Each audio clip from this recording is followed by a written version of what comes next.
এই 2024 নতুন বাংলা নির্মাণ করার অন্যতম কারিগর ডাক্তার সাবেক বিপিন হক নূর। জাতীয়বাদী সহ হাসিনার দোষকদের সঙ্গে যারা নির্বাচনে অংশগ্রহণ করেছিল এবং বিভিন্নভাবে যারা এই 24-এর নির্বাচনে এই সরকারের সঙ্গে সহযোগিতায় এমপি মন্ত্রী হয়েছিল, তাদের সকলের পদত্যাগ দাবি করছি। এ পর্যায়ে সংক্ষিপ্ত আকারে বক্তব্য নিয়ে আসছে ঢাকা মহানগর দক্ষিণ যুব অধিকার পরিষদের সাবেক সভাপতি জাহাঙ্গীর আলম হিরণ।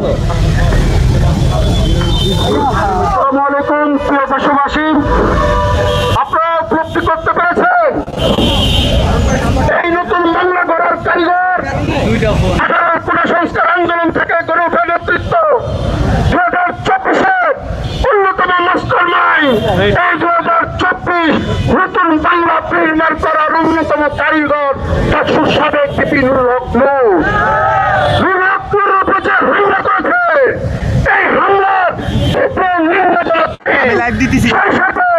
এই হামলায় চলছে এই শাসকের জাতীয় পার্টিকে এই বাংলা থেকে নিষিদ্ধ করতে হবে। ততদিন পর্যন্ত নিষিদ্ধ করা হবে না ততদিন পর্যন্ত এই বাংলাকে যারা বিক্রি করার পায়তারা করছে, আমরা এই বাংলাকে বিক্রি করার পায়তারা হতে দিতে পারি না। যারা বিএনপি করছে শুনে এই বাংলাকে বিক্রির পায়তারা করছে, তারা এই বাংলাকে আবার শিশুর পরিবেশ সৃষ্টি করছেন, সাবধান হয়ে যান।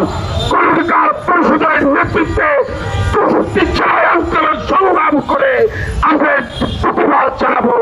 ডাকসুর টিভি হচ্ছে কোন মানুষের নেতা, কোন বন্ধু ডাকসুর টিভির উপরে হামলা আমরা বরদাস্ত করবো না। ছাত্রবাদীকে অনতিবিলম্বে নিষিদ্ধ ঘোষণা করতে হবে এবং এই হামলার সাথে জড়িত সকল দুষ্কৃতিকারীদেরকে পদত্যাগ করাতে হবে। এই বলে আমি আমার সংক্ষিপ্ত বক্তব্য শেষ করলাম। আসসালামু আলাইকুম।